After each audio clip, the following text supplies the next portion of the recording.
All right, guys, it's time to discuss the Watches and Wonders 2024 releases. Everybody has already given their opinion. Well, now it's time to hear mine's.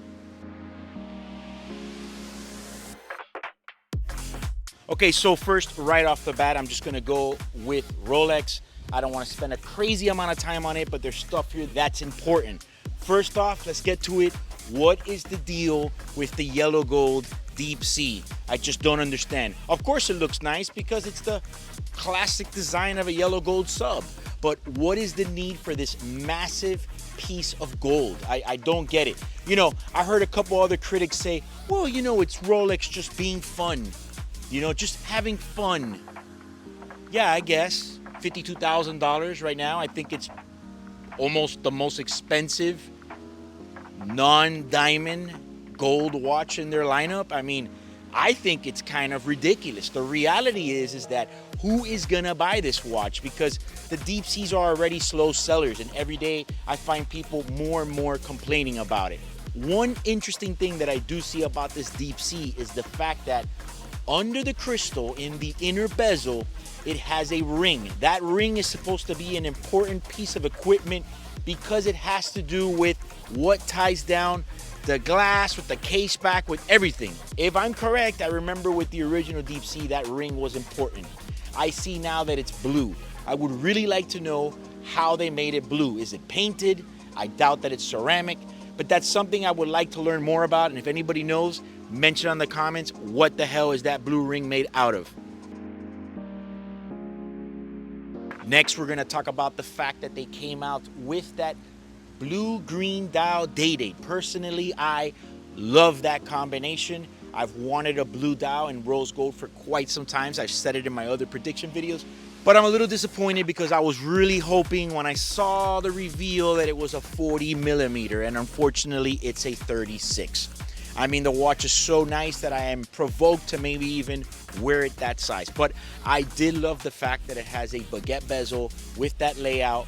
I think that watch is a hit, but I think we need it in 40 millimeter as well.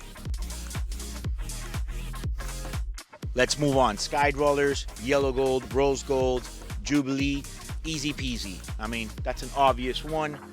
You know, just copy and paste, and it's a seller. One other watch I want to mention is the 1908 in platinum. Personally, I have said it before, I love that new lineup. I love those 1908s. I think they're great. So in the platinum with the glacier blue dial, I think is a winner. I feel that the green under the strap, although you don't see it when the watch is on, is a little bit too much. They should have made a special strap just for that combination. Now the last couple few, so we can move on to another brand. GMT now with the black and gray. Again, I think it's great. I was surprised that for quite some time Rolex didn't have a just standard looking GMT. Not everybody wants a Batman or a Pepsi or something like that. Still surprised they didn't come out with the Coke, and yes, I'm not buying this thing that they can make the bezels. You know, this comes out now after they've almost for 10 years made this watch. One other thing I want to point out is that now finally the 36 millimeters gets the deconstructed Roman numerals, which seems to be a favorite by many people. I think that was an easy play and also well deserved. And last, the Le Mans. I mean, how about that? Such a rare watch. They made it for 1 year, and then now we're getting it in yellow gold. Yellow gold is gonna be a banger. I love it. I'm a fan of yellow gold Daytonas, as you can see. Can't have enough of them in my opinion. But the fact that that Le Mans was only made for 1 year in white gold, wow. I mean, whoever bought one in the last coming months and was complaining about whether it's a good investment or we'll just call it a purchase, I think you're gonna feel a lot better now that you paid that premium and now they're discontinued and they made it only 1 year. The yellow gold, I'm wondering if it's gonna be more money. If they only make it for 1 year, it will be, because historically the yellow gold pieces and the rose tend to be higher than white gold. Let's move on to Patek. I mean, look, I think that Patek did something very good, and I think the thing that they did was less is more. They didn't come out and release 100 million watches. They just did a few, not too many, and I think that was ideal. I do want to pick a bone on the fact that why on earth would they come out with the 5980 right after the 5980 was already discontinued? See, that's the part I don't understand. They got rid of the 5980, everything was done. You know, what I thought was, okay, so maybe now the 5990 is the next one, you know, that's gonna stay in the catalog for a while. No problem, 5980 done. Then they reintroduced it in white gold with a denim strap. What and why? Do I personally not like the denim strap? Look, I think the watch has a good combination. I think it looks good. It's gonna be a cool, fun, sportier version of that watch, and I like it. I also think that the denim strap is a little bit too much. And I also think that they should have done it in a 5990. When I first saw the watch, I swear to God, I had to do a double take because at first my brain wanted to record 5990. When I realized it was a 5980, personally, I was let down. Doesn't mean I hate the watch. I just don't understand their direction for that line. Unless we're gonna bring it all back with all different dials, then maybe that's the move. The 5164 is also now back in white gold with that blue. Good looking watch. I personally like that combination a bit better than the 5980, and I think it has to do with the denim. I think that denim strap is a little bit too, I don't know, dedicated, whereas that rubber has a great blend. AP we're not even going to discuss because they didn't even wait till Watches in the Wonder. They hit us with watches like 2 weeks ago, then 3 weeks before that, then a week before that. So pretty much they're just always dropping watches. Let's go over Tudor real quick. Look, I think that new Coke version of the Black Bay is a really nice watch and a really nice size. I think 39 millimeters is really the ideal scenario for those watches, because if you have ever worn a Tudor before, they tend to be a bit chunky. Something about it is just a little bit too big. Again, it's not a bad size, you know, it's a great watch, but I do like this new resize. It looks great. I love this whole throwback to the Coke GMT. The only problem with it is that when you're kind of like want one in a Rolex, it just kind of feels like a participation prize. It's like, hey, we almost came out with the new Coke for you guys, but here's a Tudor. Go ahead and be happy with that. The next thing is going to be this new gold version with the green. Again, something else that we could have gotten in a Rolex, but instead they decided to come out in a Tudor. I think it looks great. Watch is nice. However, I'm not really sure how I feel about paying $32,000 for a Tudor. I'd rather buy a pre-owned gold Rolex Submariner.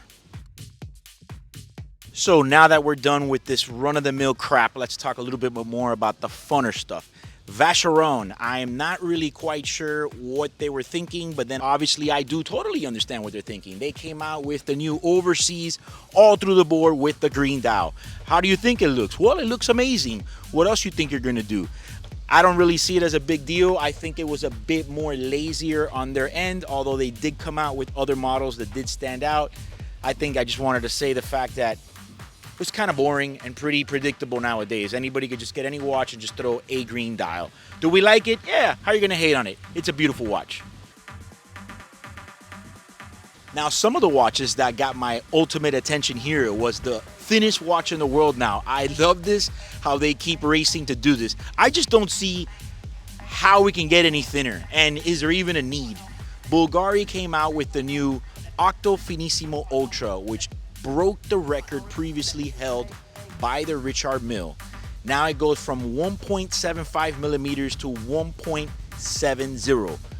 Unbelievable. Think about how much work that takes to make all of that work together in such a small package.